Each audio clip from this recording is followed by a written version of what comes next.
എല്ലാവർക്കും പുതിയൊരു വീഡിയോയിലേക്ക് സ്വാഗതം. ചീർക്കയ സുബ്രഹ്മണ്യ കോവിൽ ഈ വർഷം നടന്ന ആണ്ടിയൂട്ട് പൂജയുടെ ചെറിയൊരു വീഡിയോ ആണ് ഇതിലുള്ളത്. അതിൻ്റെ കൂടെ തന്നെ ആ അമ്പലത്തെക്കുറിച്ചുള്ള ചെറിയൊരു വിവരണവുമുണ്ട്.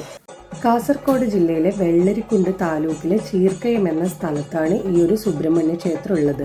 കർണാടക അതിർത്തിയോട് ചേർന്ന് കിടക്കുന്ന മാലോം എന്ന സ്ഥലം അവിടുന്ന് ഏകദേശം ഒരു 2 കിലോമീറ്റർ അപ്പുറത്താണ്.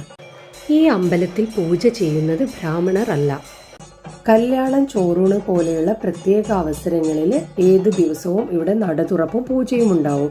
എന്നാൽ അല്ലാത്ത സമയങ്ങളിൽ എല്ലാ തിങ്കളാഴ്ചകളിലും മാത്രമേ നട തുറപ്പും പൂജയും ഉണ്ടാവാറുള്ളൂ. കാവടി സഞ്ചാര കാലത്ത് ക്ഷേത്രത്തിൽ നട തുറപ്പോ പൂജകളോ ഒന്നും തന്നെ ഉണ്ടാവാറില്ല. ഭക്തജനങ്ങളുടെ അസുഖങ്ങൾ മാറ്റിക്കൊടുക്കുന്ന വൈദ്യനാഥൻ കൂടിയാണ് ഈ സുബ്രഹ്മണ്യ സ്വാമി എന്നാണ് വിശ്വാസം. പുരാതന നായർ തറവാടായ ബാലിക്കടക്കോൻ കുടുംബത്തിലെ കൃഷ്ണൻ നായർക്ക് ഉദരരോഗം വരികയും അത് ഓപ്പറേഷൻ ഇല്ലാതെ മറ്റു വഴി ഒന്നുമില്ല എന്ന് മംഗലാപുരത്തെ വിദഗ്ധ ഡോക്ടർമാർ പറയുകയും ചെയ്തു. അമ്മയ്ക്ക് സ്വപ്ന ദർശനം കിട്ടുകയും കാവടിയേന്തി മകനെ മല ചവിട്ടിക്കാമെന്ന് അമ്മ നേർച്ച നേരുകയും ചെയ്തു. അങ്ങനെ ആ അസുഖം മാറി എന്നും ഒരു കഥയുണ്ട്.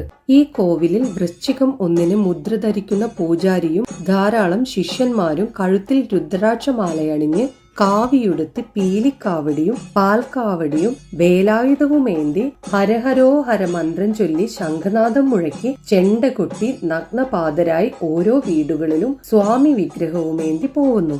ജീവിതത്തിന്റെ നാനാതുറകളിലും പെട്ട ഭക്തന്മാരാണ് ജാതി ഭേദമില്ലാതെ നേർച്ചയായും സമർപ്പണമായും 1 മാസം നീണ്ടു നിൽക്കുന്ന കാവടി സഞ്ചാരത്തിന് ഒരുങ്ങുന്നത്. ഇങ്ങനെ കാവടി സഞ്ചാരത്തിനിടയിൽ അന്തി അണയുമ്പോൾ ഏത് വീട്ടിലാണോ എത്തുന്നത് അവിടെയാണ് അന്നത്തെ ദിവസം കഴിച്ചുകൂട്ടുന്നത്.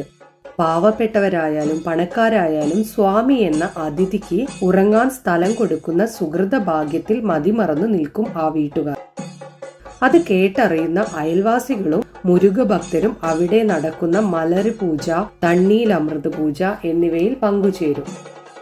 ആ പൂജയുടെ വീഡിയോ മുമ്പ് ഈ അമ്പലത്തെക്കുറിച്ച് ഒരു വീഡിയോ ചെയ്തപ്പോൾ അതിലുണ്ടായിരുന്നു. അതിൻ്റെ ലിങ്ക് ഡിസ്ക്രിപ്ഷൻ ബോക്സിൽ കൊടുക്കാം. വളരെയേറെ വ്രതശുദ്ധിയോടെ നടത്തുന്ന പൂജയാണ് തണ്ണീലമൃത് പൂജ.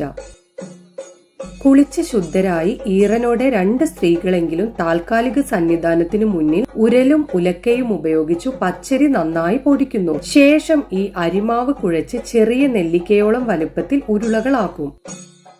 പിന്നീട് പൂജാരി ദേഹശുദ്ധി വരുത്തി ഞൊറിഞ്ഞുടുത്ത് വെള്ളി കൊണ്ടുള്ള വായ്മുദ്ര കെട്ടി ചെണ്ടയുടെയും ശംഖനാദത്തിന്റെയും ശരണം വിളികളുടെയും താളമേളങ്ങളുടെയും അകമ്പടിയോടെ 1.5 മണിക്കൂർ നീണ്ടു നിൽക്കുന്ന തണ്ണീലമൃത് പൂജ അല്ലെങ്കിൽ കാവടി പൂജ തുടങ്ങുന്നു.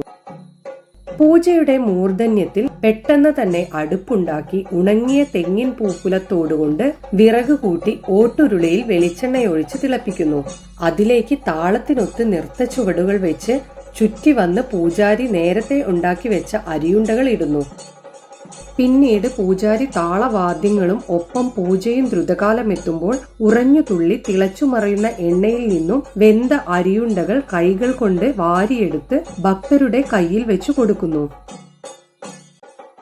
ഇങ്ങനെ തിളയ്ക്കുന്ന എണ്ണയിൽ നിന്നും വാരിയെടുക്കുന്നത് കാണുമ്പോൾ അവിടെ നിൽക്കുന്ന ഏതൊരാൾക്കും കൂടുതൽ ഭക്തിവിശ്വാസം ഉണ്ടാവുമെന്നാണ് ആദ്യമായി ഇത് കണ്ടുനിന്ന ഒരാൾ പറഞ്ഞിട്ടുള്ളത്.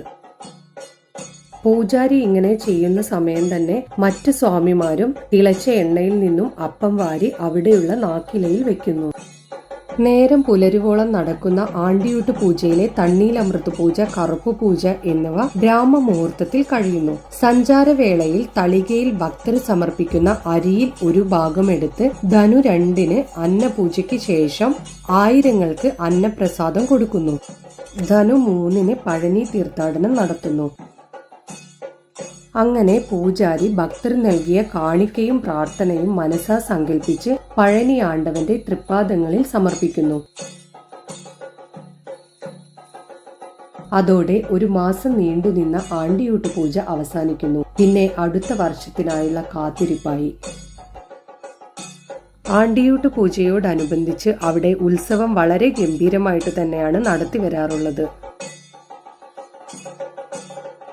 ഈ ഒരു ഉത്സവവേളയിൽ അത് കാണാൻ വേണ്ടി കർണാടകത്തിലെ കുടകിൽ നിന്നൊക്കെ ആളുകൾ എത്തുമെന്നാണ് പറയുന്നത്.